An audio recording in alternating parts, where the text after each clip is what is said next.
안녕하세요. 저는 포스코 경영연구원의 최부식입니다. 코로나 이후의 자동차 시장 전망에 관해서 간략하게 말씀드리겠습니다. 원래는 한국 시장 중심으로 발표 자료를 준비할까 했었는데요. 실제로 한국과 글로벌 자동차 시장 트렌드가 좀 비슷하기 때문에 오늘은 글로벌 자동차 시장 전반에 관해서 설명을 하고 간단하게 한국 시장을 얘기하고자 합니다. 오늘 제가 말씀드릴 내용은 우선 코로나 이전의 자동차 시장 현황에 대해서 간단하게 말씀을 드리고, 두 번째로 코로나로 인한 자동차 시장의 영향에 대해서 설명을 하고, 미래 자동차 시장 변화, 그리고 마지막으로 철강 산업의 시사점을 말씀을 드리겠습니다. 첫 번째, 코로나 이전의 시장 현황입니다. 세계, 아시아, 그리고 한국 시장 순으로 설명을 드리겠습니다. 과거 약 15년 동안 글로벌 자동차 시장은 한마디로 중국 자동차 시장의 확대로 인한 성장이었다고 말할 수 있습니다. 전 세계 자동차 시장은 2000년 약 6,600만 대 수준에서 2018년 9,600만 대 수준으로 성장했습니다. 3천만 대나 증가하였는데요. 이 가운데 중국으로 인한 성장분이 약 70%입니다. 중국은 2006년 6천만 대에서 2018년 2,900만 대로 2,200만 대나 판매량이 늘었습니다.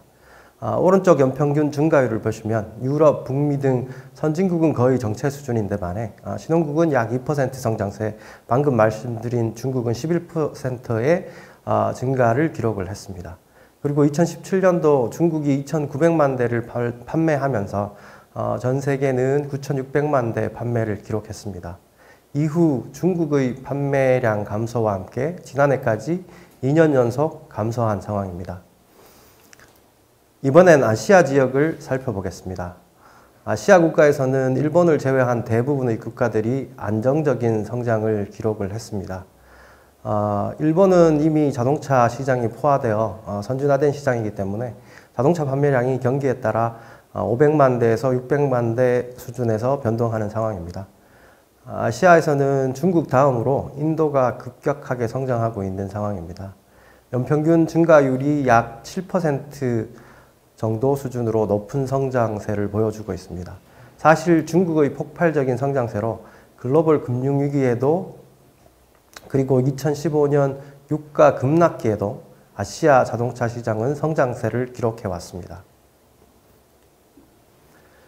아시아 국가 중에서 주요 자동차 생산국을 보시면 일본과 한국이 자동차 수출 비중이 상당히 높습니다. 양국 모두 전체 생산량의 약 50% 수준을 수출하는 상황입니다. 일본뿐만 아니라 인도, 태국, 인도네시아 등 다른 국가에서 수요보다 생산이 많은 상황이고요. 아시아 전체로 보면 약 500만 대 수준을 아시아 이외 지역으로 순수출을 하고 있는 상황입니다. 한국 자동차 시장의 변화 특징을 간단하게 살펴보겠습니다. 다들 잘 아시겠지만 한국 자동차 시장은 현대, 기아가 거의 80%를 점유하고 있는 상황입니다. 내수 수출 모두 대부분을 점유하고 있는 상황이고요. 그리고 최근 두드러진 시장 변화는 SUV의 대폭적인 증가입니다. 2013년 SUV는 전체 자동차 생산에서 약 33%를 점유하였는데요. 2019년에는 이것이 61%까지 증가를 하였습니다. 반대급부로 세단이 그만큼 줄어든 상황입니다. 이러한 SUV, MPV 등 다목적 차량의 증가 이유는 가족 중심의 생활 패턴이 보편화되고 또한 캠핑, 낚시 등 야외 활동이 증대되면서 SUV의 선호도가 높아진 것으로 판단됩니다. 이번 챕터에서는 코로나의 자동차 시장 영향에 대해서 말씀을 드리겠습니다. 이번 코로나19의 확산으로 글로벌 자동차 시장은 막대한 폐해를 입고 있는 상황입니다. 우선 왼쪽 그래프를 보시면 파란 선이 2019년 자동차 판매량이고 주황색 선이 2020년 월별 판매량을 나타내는데요. 올해 상반기 평균으로 보면 전년 동기 대비해서 자동차 판매량이 약 26% 감소한 상황입니다. 코로나 확산이 본격적으로 시작되던 2월부터 하락세가 두드러지게 나타나면서 4월에는 전년 동기 대비 약 38%까지 하락을 하였습니다. 3월까지는 중국의 감소가 심각한 상황이었지만 4월부터는 미국, 유럽 등 코로나가 본격적으로 확산되면서 4월에 기록적인 감소를 기록하고 이후에 완만하게 회복하는 상황입니다. 오른쪽 자동차 생산 증감률을 보시면 생산 기준으로는 7월부터 대부분 지역들이 전년 동기 대비 회복세를 보이고 있는 상황입니다. 최근에는 코로나 2차, 3차 웨이브가 다시 확산되고 있어서 이러한 회복세가 유지될지는 좀 더 지켜봐야 되는 상황입니다. 이러한 자동차 생산 감소의 주요 원인은 앞서 말씀드린 판매량 감소와 더불어 부품 수급 이슈도 상당한 문제를 일으켰습니다. 예를 들어 중국에서 생산되는 부품을 수급하지 못해 현대 등 한국 자동차사들도 공장 가동을 멈추는 등 곤란을 좀 겪었습니다. 이러한 영향으로 인해서 향후 공급 사슬망 관리 전략은 글로벌 소싱 중심에서 로컬 소싱 중심으로 이동할 것으로 예상이 됩니다.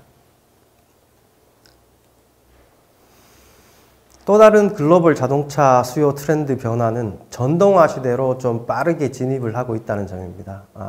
NEV, New Energy Vehicle인데요. 이는 내연기관이 아니라 전기, 자동차, 수소, 새로운 동력 시스템으로 가동되는 차량을 말합니다. 수소차는 FCEV라고 얘기를 하고요. 연료전지차라고도 불리는데 사실은 산소와 수소를 이용을 해서 화학 반응을 일으켜서 전기를 생산해서 동력을 얻는 방식이기 때문에 전기차에 아주 가깝다고 보시면 됩니다.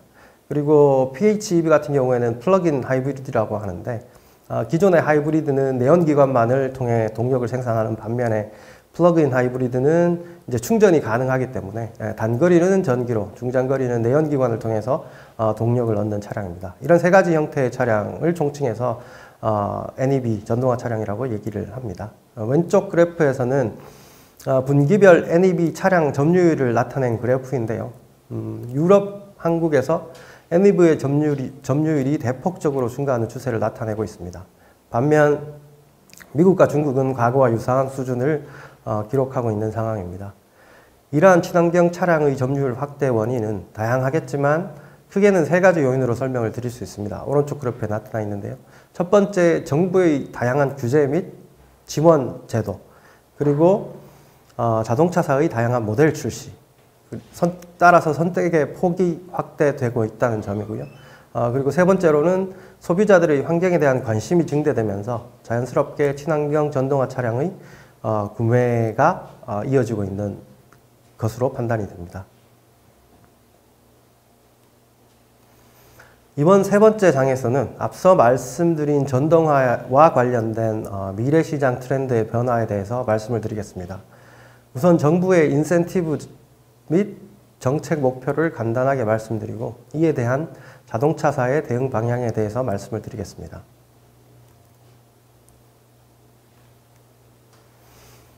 각국 정부는 전동화 차량 확산을 위해 다양한 지원 정책과 그리고 정책적 목표를 발표하고 있는 상황입니다.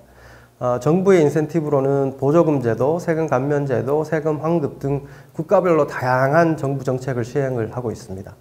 국가별로는 차이가 있지만 전기차에 대해서는 평균 약 한 3,4천 달러 수준의 지원금을 지급을 하고 있는 상황입니다. 그리고 일본, 한국은 특히 이제 수소차에 약 2만 불 수준의 상당히 높은 지원금을 지급을 하고 있습니다. 당연히 이제 수소차 보급을 확대하여 이제 정책을 통해서 수소차 시장을 선점하기 위한 전략이라고 생각이 됩니다. 또한 각국별로 2030년경에는 전기차 점유율 목표를 발표를 하고 있는 상황입니다. 그런데 최근에 유럽을 중심으로 탄소 배출 제로 차량만 운영을 하겠다라는 발표가 이어지고 있습니다. 예를 들어서 영국의 경우는 2040년부터 전동화 차량만 가능하다거나 프랑스의 경우는 파리에서 내연기관 차량 운행을 중단하겠다거나 이러한 공격적인 정책 목표를 발표하고 있는 상황입니다. 한국에서도 2035년 서울에서는 내연기관 차량은 등록이 금지되고 2040년은 운행을 금지를 하겠다는 발표를 하고 있는 상황입니다. 과거는 연비 규제가 발표되었다가 조금 지연되어서 시행되는 경험을 보면 말씀드린 발표 시점에 100% 시행된다라고 확신은 하긴 어렵겠지만 일단 방향성은 내연기관 퇴출이 최종적인 정책 목표인 것은 분명해 보입니다. 사실 과거에는 규제가 연비 규제 중심이었습니다. 여기 보이는 표가 현재 미국에서 시행하고 있는 연비 규제 상황인데요. 사실은 5년 만에 2019년 대비 약 연비를 30% 상향해야 되는 상황입니다. 2025년까지. 따라서 5년 만에 30% 연비 상향이 쉬워 보이지는 않는 상황인데요. 따라서 자동차사들은 단기적으로는 연비 규제에 일단 대응을 하고 중장기적으로는 전동화에 대한 준비를 해야 하는 상황입니다. 이번에는 정부의 이러한 규정에 대응한 자동차사들의 대응 방향에 대해서 말씀드리고자 합니다. 이러한 규제에 대응하기 위해서는 크게 세 가지 방법이 있습니다. 첫 번째, 내연기관의 효율성을 향상을 해서 하는 방법. 두 번째, 전동화, 전기동력화 이렇게 나가는 방법. 세 번째로는 경량화 기술을 도입하는 방법이 있습니다. 우선 내연기관의 효율성 향상 방법을 보면 GDI가 있고요. 그 터보 차저와 연결된 엔진 다운사이징 등이 있습니다. 그리고 엔진 다운사이징을 예로 들면 혼다 CRV라는 차가 있는데요. 이전 시대에는 CRV의 엔진이 2.4L짜리였습니다. 하지만 지난해 나온 신형은 1.5L로 거의 엔진 사이즈가 한 40% 줄어들었죠. 물론 연비는 더 좋아지고 출력도 더 향상이 되었습니다. 그리고 두 번째 방법인 이제 전기 동력화는 이전에 말씀드린 PHEV 전기차, 연료전지차를 많이 출시하는 방법이고요. 그리고 마지막으로 차체 경량화 기술입니다. 차체 경량화를 위해서는 생산 프로세스를 개선을 하여 강도를 높여 사용 중량을 이렇게 감소시키는 방법이 있고, 두 번째로는 차체 또는 부품의 구조를 변경해서 경량화를 시키는 방법이 있습니다.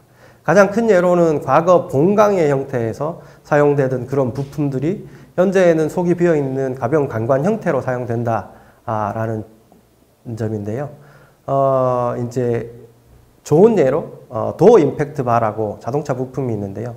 자동차 사고 시에 충격 완화용으로 차 문짝 안에 들어가는 부품인데 과거에는 공강 제품이었는데 현재는 경량화를 위해서 강관으로 다 바뀌었습니다.